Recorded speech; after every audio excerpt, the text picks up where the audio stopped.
নমস্কার বন্ধুরা, বেশ কয়েক মাস আগে, বেশ কয়েক মাস বলতে 2 বা 3 মাস হবে সম্ভবত।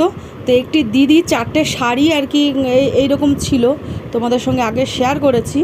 তো শাড়িগুলো দিয়ে উনি কিছু রিইউজ করতে বলেছিলেন। তো শাড়িগুলো আমি দেখো ভালো করে উল্টে পাল্টে দেখছি, তারপরে যেখানে একটু মোটা কাজ, জরির কাজ যেগুলো ছিল সেইগুলোকে আমি বাদ দিয়ে দিয়ে কিছুটা ভালো অংশ বেরিয়েছিল, এই যে যেমন সাদা অংশটা ইত্যাদি। তো এইগুলোকে আমি এই দেখো এই চওড়া পাটটা এটা বাদ দেব, দিয়ে আমি যেটা করেছিলাম এইগুলো দিয়ে একটা ঘরের জন্য নর্মাল একটা কাঁথার ডিজাইন করেছিলাম। নকশি কাঁথা নয়, একদমই নর্মাল কাঁথা যেটা বলে। ঘরে ধরো বর্ষার সময় হালকা হালকা ঠান্ডা, তাতে যাতে গায়ে দেওয়া যায় বা এসি চললে গায়ে দেওয়া দেয়। দেখো এই যে জরিগুলো বাদ দেওয়ার কারণে যে সূচ লাগলে এগুলো আরও উঠে যায়, তো সেইগুলোকে আমি বাদটা দিয়ে একটা কাঁথা জুড়ে রেখেছিলাম। রেগুলার তো করতে পারিনি, কেন কি মাঝে মাঝে অন্যান্য কাজ আছে এই সমস্ত। তারপরে গরমকালে সবথেকে বড় কথা, এটা সেলাই করতে গেলে নিজের প্রচণ্ড গরম লাগতো, পা ফা তো ঢাকা থাকতো, ইত্যাদি ইত্যাদি কারণ। তো সেটাই আমি তোমাদেরকে দেখাই যে এটা দিয়ে আমি কি কি রিউজ করলাম। তো তোমরাও আমার দেখা দেখি যাদের ঘরে এই ধরনের শাড়িগুলো আছে কিন্তু কি করবে বুঝতে পারছো না, এইগুলো করে দেখবে, একদমই অন্যরকম, মানে খুবই সহজ আর কি বানানো। তোমরা বানিয়ে নিজেরাও কিন্তু করতে পারো, কিংবা যদি খুব বেশি প্রয়োজন হয় তোমরা আমাকে ইনবক্স করে জানাতে পারো, ঠিক আছে? তো দেখো আমি এটা ছিঁড়ে কেটে নিই, তারপরে তোমাদের সঙ্গে দেখা করব। তো এর আগেও অনেকগুলো কাজ এরকম করেছি, যেমন ধরো ইন্ডিয়ান সিল্কের যে শাড়িগুলো সেগুলো দিয়ে অনেকগুলো কাজ করেছি। বেশ কিছুদিন কয়েকজনকে সঙ্গে নিয়ে করতাম, তারপরে তো সেগুলো সব মানে করোনার পরে যেটা আর কি হয় সেটা ভঙ্গ হয়ে গেছিলো। তো যাই হোক, দেখো এগুলো কেটে নিয়ে তারপরে একটু আয়রন করে নিচ্ছি, কেন কি অনেক সময় সুতোগুলো টান লেগে থাকে বা অনেক দিন পরার পরে শাড়িগুলো একটু কুঁচকে থাকে, তবে টান টান করা থাকলে একটু ভালো হয়, দেখতেও ভালো লাগে। ওভারঅল সব কিছুতে একটু খাটনিও আছে, কিন্তু তারপরে কিন্তু দেখতেও কিন্তু ভালো লাগে। তো এই দেখো সমস্তটা আমি এইভাবে লেয়ারিং করে রেখেছি। তো এই যে প্রথম দিকে একটা সাদা কভার দিয়েছি, তারপরে মিডিলে কালারিংগুলো দিয়েছি। তো শুধু কালারিং বা ছাপার শাড়ি দিয়েও কিন্তু হয়, এখানে যেহেতু অপশান রয়েছে সাদার, তাই আমি সাদাটা দিয়েই আর কি করলাম। ওপরে আর নিচে সাদার গেছে, আর মাঝখানে সব কালারগুলো গেছে। তো এইটা হলো যখন সেলাইয়ের মাঝামাঝি অংশের আর কি ছবি, কেমন লাগছিলো সেইটা আর কি দিদিকে জানানোর জন্য ভিডিওটা করেছিলাম আর তোমাদের সঙ্গে শেয়ার করলাম। এই দেখো এখানে আমি সেলাই অলরেডি করছি, কালো আর লাল দিয়ে আর কি সুতোটা করা হয়েছে, এক কালার দিয়েও। সো ফাইনালি কাঁথাটা হয়ে গেছে, এই যে আমি বিছিয়ে রেখেছি, এবার এটাকে আয়রন করব। এটা হলো উল্টো দিকের।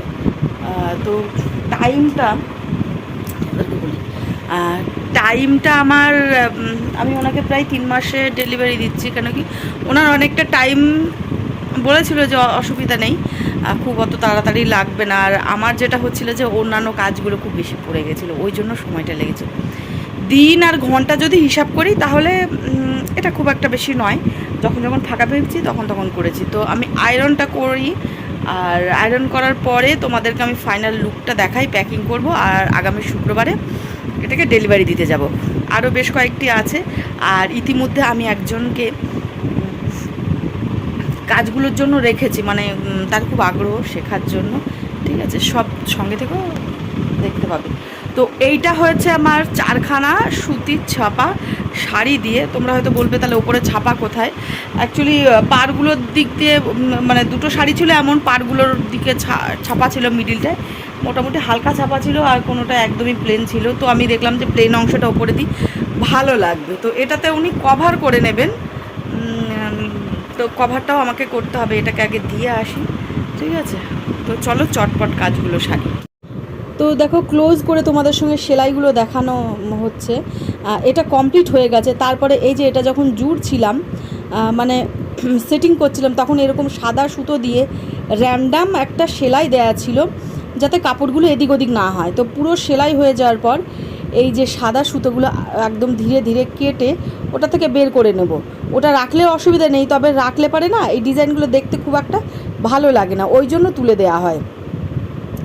তো এই দেখো এই দিকটা দিয়ে 4 কোণাতে ধানের শীষের মতো হয়েছে, লাল আর কালো দিয়ে করলাম, 10টা লাইন লাল 10টা লাইন কালো, আর একদম বাইরের দিকটায় একটু পার করেছি, ঠিক আছে। এই দেখো তোমাদের উল্টো দিকটায় দেখাচ্ছি কেমন হয়েছে, এই যে।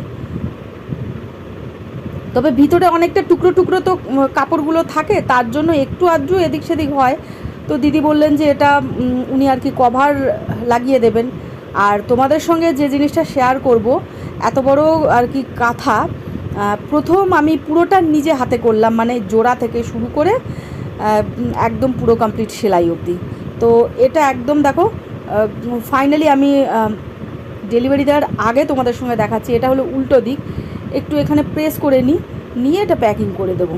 দেখতে ভালো লাগে আর কি, সব জিনিসেরই সেলাইগুলো ভালো মতো সেটিংস হয়, সেটাই আর কি তোমাদেরকে দেখাচ্ছি। পুরো আমি দেখো কভার বিছানাটায় পেতে নিয়েছি, যে দেখি কতটা কেমন হয়।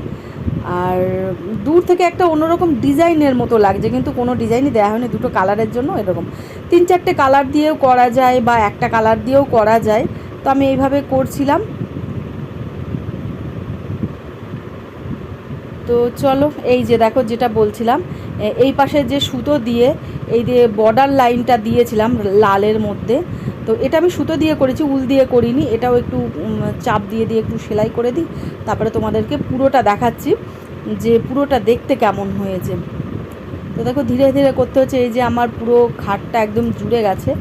আর এটা বলেছি তো এটাই দুজনেও কিন্তু শোয়া যায়, একদম ছোট ছোট বা ধরুন বাচ্চার মা থাকবে এরকম। তো এই যে তোমাদের পেতে দেখালাম, এবার তোমাদের একটু ক্লোজ করে দেখাচ্ছি যে সেলাইগুলো কতটা হয়েছে। বেশ ছোট ছোট সেলাই আর ঘন আছে এখানে, এই দেখো এই রকম আর কি তোমাদেরকে একটু দেখিয়ে দিচ্ছি। তোমাদের যদি কারোর প্রয়োজন হয় তোমরা অবশ্যই আমাকে কমেন্টস করবে বা ফেসবুকে আমার সঙ্গে ইনবক্স করে যোগাযোগ করো। আর তাড়াহুড়ো একদমই দেবে না, যদি কারোর প্রয়োজন হয় তোমরা অনেকটা টাইম নিয়ে কিন্তু দেবে, ঠিক আছে। তো এই হলো কাজ, এই হলো তার ওভারঅল লুক। কেমন হয়েছে অবশ্যই কিন্তু কমেন্টস বক্সে জানিও। আর দিদিকে এরপরে দেবো, তোমাদেরকে সেই রিপ্লাইটা দিতে পারলাম না, আশা করি ভালো লাগবে। তো ভিডিওটা এখানে রাখছি, টাটা, ভালো।